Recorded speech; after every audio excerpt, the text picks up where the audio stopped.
Charges घेतले तर त्यांना आता कळतं की 5 वर्षापूर्वी ना तो कॉस्ट खूप झालं होतं, मग आता तुमच्याकडून वसूल करणार. आणि 90 करोड जमवले, त्यातले 60-70 करोड खर्च केले आणि आता सांगतो की पुढच्या 5 वर्षाचे द्या, नाही तर तुमच्यावर पैसे जातात कुठे? ते किती अन्याय. 90 करोड रुपये. म्हणजे एखादा छोटा बिल्डर ज्यावेळेला एखादा प्रोजेक्ट उभा करतो त्याला प्रॉफिट 2-3 करोड रुपये 4 करोड रुपये होतो. 90 करोड रुपये लोडा आम्हाला फक्त एका सोसायटीतल्या या लोकांनी वसूल केले आणि ते खाल्ले. कोणालाच माहीत नाही त्या 90 कोटीचं झालं काय. लोढा आमारामध्ये जर दर रविवारी आलात तर लोढा आमाराची लोक रोज रविवारी खाली उतरून साखळी आंदोलन करत असतात. पण यांना कोणी दाद द्यायला तयार नाही आहे. मजुरी चालू आहे, सत्तेचा माज आहे, मंत्रिपदाचा माज आहे लोढांचा. हे आता आम्ही खपवून घेणार नाही, ठाण्यात तरी खपवून घेणार नाही. लोढांना आमच्या रागाला सामोरे जावं लागेल. लोढांना लोकांचे पैसे द्यावे लागतील. लोकांना ज्या लोकांचे बुकिंग घेतले गरीब लोकांचे त्यांचे पैसे द्यावे लागतील. कॉन्ट्रॅक्टर लोकांचे पैसे द्यावे लागतील. सोसायटीतल्या लोकांनी मेहनतीने जमा केलेले त्यांचे जे पैसे आहेत 90 कोटी रुपये त्याचा हिसाब देखील लोढांना द्यावा लागेल, नाहीतर आम्ही गप्प बसणार नाही.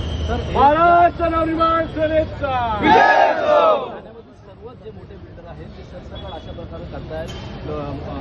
सभ्यता रद्द केल्यानंतर जे पैसे आहेत ते देत नाहीत, त्यांना पॅनल्टी मारतात. हे सरसकट सभ्य यांना सत्तेचा आलेला माज आहे. कोणीतरी मंत्री, कोणीतरी कुठला तरी मोठा अधिकारी त्यांचा मित्र असतो आणि त्याचा धाक देऊन गरीब जनतेला फसवत असतो. लाखो लोक आहेत अशी की ज्यांनी घरं बुक केली आहेत.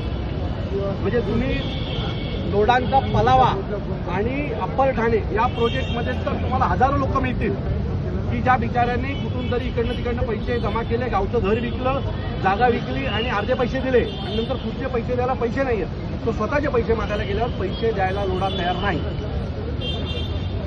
आणि हा सरसकट विषय संपूर्ण महाराष्ट्राचा आहे. महाराष्ट्रात कुठल्याही मोठ्या बिल्डरकडे जा, लोकांची हीच परिस्थिती आहे. फक्त लोकांना कुठे जाऊन न्याय मागायचा हे माहीत नाही आहे आणि त्याच्यावरनं हा वाद होतोय. मी 1 वर्ष स्वतः गणेश जे आहेत त्यांच्यासाठी मी 1 वर्ष स्वतः म्हणतोय. 1 वर्षानंतर काल त्याला सांगण्यात आलं की पैसे मिळणार नाही, तुम्हाला जे काही करायचं ते करा.